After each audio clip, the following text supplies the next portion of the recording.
Hello, నమస్తే, good evening. ఇవాళ ఒక భారతదేశ ప్రజలందరికీ కూడా ఒక శుభదినంగా చెప్పుకోదగ్గ రోజు. అదేంటంటే RTI, right to information act, సమాచార హక్కు చట్టము. 12 అక్టోబర్ 2005లో చట్టం చేయబడి అప్పటి నుంచి ఇప్పటి వరకు కూడా కొనసాగుతూ వస్తుంది. అది డిఫెన్స్ సంబంధించి, దేశ రక్షణ సంబంధించి, తర్వాత ఇతరత్ర ప్రభుత్వ రహస్యాలకు సంబంధించిన సమాచారం మినహాయిస్తే అన్ని రకాల సమాచారాలు సేకరించుకునే హక్కు కల్పించబడింది. 20 ఏళ్ళైంది, ఇవాళకి 20 ఏళ్ళు. ఈ 20 ఏళ్లలో యాక్టివ్గా పనిచేసినటువంటి కార్యకర్తలు దాదాపు 109 మంది చంపివేయబడ్డారు. ఇదొక విషాదకర సంఘటన. వారిపైన ఇలాంటి చర్యలు తీసుకోబడలేదు, ఏ రకమైన కేసులు కూడా కాలేదు వాళ్ళ మీద. మజ్దూర్ కిసాన్ శక్తి సంఘటన రూపశిల్పి, దాని యొక్క వ్యవస్థాపకురాలు IASగా ఉంటూ రాజీనామా చేసి రాజస్థాన్, గుజరాత్ లాంటి రాష్ట్రాలలో జరుగుతున్నటువంటి కరప్షన్, తర్వాత అధికారుల అబద్ధాలు, జ్యుడిషియల్ జరిగే పొరపాట్లు, తర్వాత అన్ని ఏరియాలో జరిగే తప్పులన్నింటినీ కూడా ఎక్కడికక్కడ కప్పిపుచ్చుతూ పరిపాలన సాగుతున్న క్రమంలో ఈ సమాచారం సేకరణ ఎట్లా అనే దాని మీద గతంలో national information, right to information అనేది ఉండే తప్ప ఆ 2002లో ఉన్నటువంటి ఆ చట్టాన్ని రిపీల్ చేస్తూ ఈ చట్టాన్ని తీసుకొని రావడం జరిగింది. ఈ చట్టాన్ని చాలామంది IASలు, IPSలు కొందరు అక్కడక్కడ, అరుణారాయ్తో పాటు మన తెలుగు రాష్ట్రానికి చెందినటువంటి డాక్టర్ జయప్రకాష్ నారాయణ కూడా, ఆయన కొంత శ్రమ ఉంది ఆయనది. అలాంటి వాళ్ళు చాలామంది కలిసి తయారు చేయబడ్డ చట్టం. ఇవాళ అక్రమార్కులకు ఒక సింహస్వరం. మహారాష్ట్రలో ఇవాళ highest pending cases in Maharashtra, తర్వాత గుజరాత్, తర్వాత తమిళనాడు, ఇవన్నిట్లలో పెండింగ్ చాలా ఉన్నాయి. 49,000 అప్లికేషన్స్ ఇంకా అట్లే ఉండిపోయినాయి వాళ్ళ దగ్గర.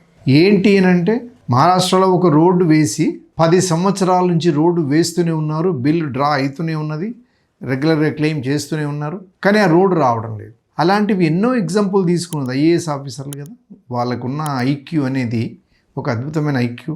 ఎక్కడ పొరపాటు జరుగుతున్నది గ్రాస్ప్ చేయగలిగే సత్తా వాళ్ళకు ఉంటుంది, ప్రాక్టికల్ అనుభవం ఉంటుంది. కాబట్టి ఆ RTI చట్టం ద్వారా ఈ సమాచారాన్ని సేకరించి ఆ సమాచారం ఆధారంగా పొరపాటు చేసినటువంటి అధికారి మీద, తర్వాత రాజకీయ నాయకుని మీద, ఆ తదనంతరం కోర్టులలో జరిగే పొరపాట్లను కూడా బయట పెట్టుకొని ప్రజలకు అందరికీ తెలియజేసి అందరి ఆమోదంతో దాని మీద కేసు వేసి ఆ సమస్య పరిష్కారం వెతికే వెసులుబాటు RTI కల్పించింది మనకు.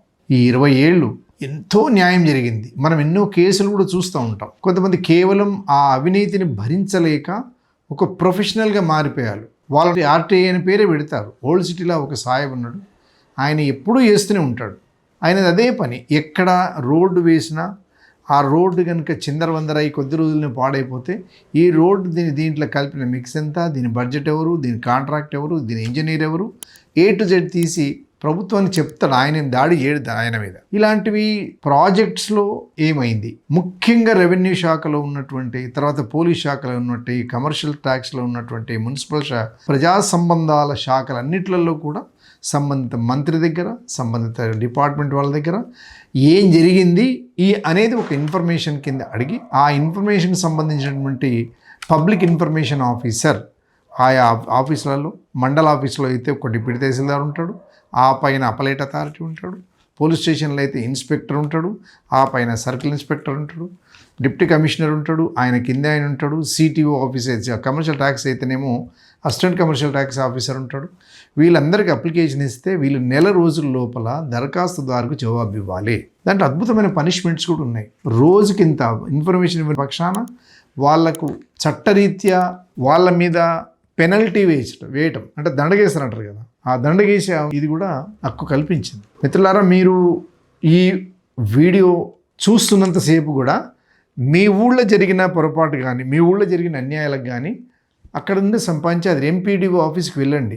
ఆ ఆఫీస్లో అప్లికేషన్ ఇవ్వండి. మా ఊర్లో స్ట్రీట్ లైట్ వేస్తామని చెప్పి రిజల్యూషన్ పాస్ చేశారు, బడ్జెట్ రాయింది, ఒక్క బల్బు కూడా ఎందుకు రాలేదు అని అడగండి, చెప్తారు. ఆ సంబంధ సర్పంచ్ మీద కూడా యాక్షన్ తీసుకోవచ్చు. ఆ MPP మీద, ZPTC మీద, MPTC మీద కూడా మీరు చర్యలు తీసుకునే వెసులుబాటు RTI ఇచ్చింది మనకు. ఆనాడు VP సింగ్ ఆధ్వర్యంలో కూడా ఒక అద్భుతమైన నిర్ణయాలు తీసుకున్నారు. అంటే ఒక మానవీయ కోణం, మానవీయ పరిష్కార మార్గాలను వెతికేవాళ్ళు, తప్పు చేసేవాళ్ళు 80% ఉన్నా ఆ 20%లో కొంతమంది మంచి వాళ్ళు ఉన్నా అందులో 5గురన్నా చాలా మంచి వ్యక్తులు ఉండటం వల్లనే సమాజం ఇంత బాగా నడుస్తూ ఉంది. కాబట్టి ఈ ఆర్టీఐ అనేది ఒక భయపడే వాళ్లకు జనరల్గా దాడి చేసేది తప్పు చేసిన వాడు తన తప్పు తీసుకుని బయట పెడతాడన్న భయంతోనే ఆర్టీఐ కార్యకర్తల మీద దాడి చేస్తూ ఉన్నారు. మాది మానవ హక్కుల వేదిక. ఇందులో కూడా పనిచేస్తున్నటువంటి చాలామంది కార్యకర్తలు ఈ రకమైన ఈ భయానకమైన దాడులు ఎదుర్కొన్నారు.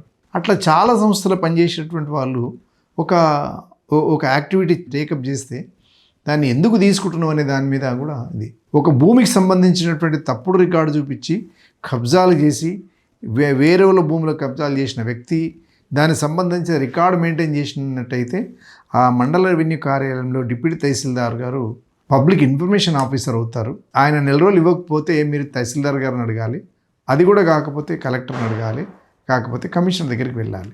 ఈ టైం స్లాట్ లోపల కనుక జరగకపోతే ఈ ఇద్దరి మీద పనిష్మెంట్ ఉంటుంది. 10,000 రూపాయల పనిష్మెంట్ వరకు కూడా ఉన్నది. దయచేసి మీరు తప్పకుండా ఈ ఇన్ఫర్మేషన్ తీసుకోవాలి, ప్రశ్నించాలి. తప్పు చేసిన వాళ్ళు శిక్షించడానికి ఉపయోగపడే ఒక అద్భుతమైన చట్టం ఇది. ఇక్కడనే లేదండి. ఫస్ట్ స్వీడన్లో వచ్చింది ఇది. స్వీడన్ తర్వాత యూఎస్లో వచ్చింది, యూఎస్ తర్వాత నార్వేలో వచ్చింది. ఇలాంటి మొత్తం వెస్ట్రన్ కంట్రీస్లో ఒక అద్భుతమైన ఆయుధంగా అందరికీ పనిచేస్తూ ఉంది.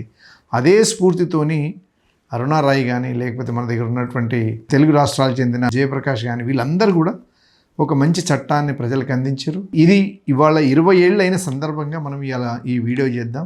మీరు ఎవరికీ భయపడకుండా అప్లికేషన్ ఇవ్వండి. అప్లికేషన్ పెట్టి దానికి ఒక 10 రూపాయలది పోస్టల్ స్టాంప్ అయినా పర్వాలేదు, ఒక డీడీ తీసినా పర్వాలేదు, లేకపోతే 10 రూపాయలు ఇవ్వడం అనేది దానికి 10 రూపాయలు దాన్ని అది పెట్టి ఇమ్మన్నారు. కానీ అది కాదు, డీడీ అయినా పర్వాలేదు, లేకపోతే పోస్టల్ ఆడినా పర్వాలేదు, అది పెట్టి మీకు ఏ ఇన్ఫర్మేషన్ చాలా బండల్స్ కొద్ది ఇన్ఫర్మేషన్ కావాలంటే దానికి సంబంధించిన జిరాక్స్ కాపీ పైసలు కూడా మిమ్మల్ని అడుగుతారు, మీరు ఇవ్వండి. వాళ్ళు పెట్టుకోలేరు. కానీ లేని ఇన్ఫర్మేషను అడగకూడదు. ఒక పోలీస్ స్టేషన్ పరిధిలో జరిగిన పొరపాటుకు పక్క పోలీస్ స్టేషన్లో పోయి అడగకూడదు, మీరు ఇవ్వలేరు. ఆ మండలము, ఆ జ్యూరిడిక్షను, ఆ పరిధిలో ఉన్న ఇన్ఫర్మేషన్ మాత్రమే మీరు అడిగితే వాళ్ళు ఖచ్చితంగా ఆ ఇన్ఫర్మేషన్ ఇవ్వాల్సిన బాధ్యత వాళ్ళది. ఏది ఏమైనా ఈ రోజు వరకు అంటే ఇప్పుడు కూడా ఒక 4,800 నుంచి 5,800 వరకు అప్లికేషన్లు వస్తున్నాయి. అందులో సగానికంటే ఎక్కువ ఈజీగా వాటికి పరిష్కారం లభిస్తూ ఉంది. అంటే ఒక పక్క ప్రశ్న, ఇంకొక పక్క జవాబు, ఒక ప్రశ్న ఒక జవాబు. ఈ రకంగా ప్రజలు వారి హక్కులను వాళ్ళు తెలుసుకునే హక్కు ఉంది. వాళ్ళకు రైట్ టు ఇన్ఫర్మేషన్ యాక్ట్ను తొలగించేసి కొత్తది తీసుకొచ్చారు. ఇవాళకి 20 ఏళ్ళు అయిన సందర్భంగా ఇవాళ అన్నీ ఒక మంచి మెయిన్ స్ట్రీమ్ మీడియా అనబడేదంతా కూడా ఇవాళ ప్రభుత్వం ముఖ్యంగా కేంద్రం ఎక్కడ కూడా ఆర్టీఐ కమిషనర్స్ అపాయింట్ చేయడం లేదు. దాని చట్టాన్ని నిర్వీర్యం చేసి ఏ చట్టాన్ని నిర్వీర్యం చేయాలనో వాళ్ళకి తెలుసు. కాబట్టి ఈ చట్టాన్ని కూడా నిర్వీర్యం చేసేది పనిలో ఉన్నారు. ప్రజలందరూ కూడా, పౌర సమాజం అంతా కూడా యాక్టివ్ అయ్యి దీన్ని నిర్వీర్యం చేయకుండా ఇది ప్రజల హక్కుగా ఒక మంచి ఉద్దేశం తీసుకురాబడే చట్టం అని చెప్పి ప్రజలందరూ తెలియవలసిన బాధ్యత ఉంది. తప్పకుండా వినండి, మీ ఫ్రెండ్స్కి షేర్ చేయండి, లైక్ కూడా చేయండి. మీరు ఇదొక ముఖ్యమైన సమాచారంగా తీసుకునండి, అందరికి చెప్పే ప్రయత్నం చేస్తారని చెప్తూ తప్పకుండా సబ్స్క్రైబ్ కూడా చేస్తారని కోరుకుంటూ ధన్యవాదాలు. Thank you very much.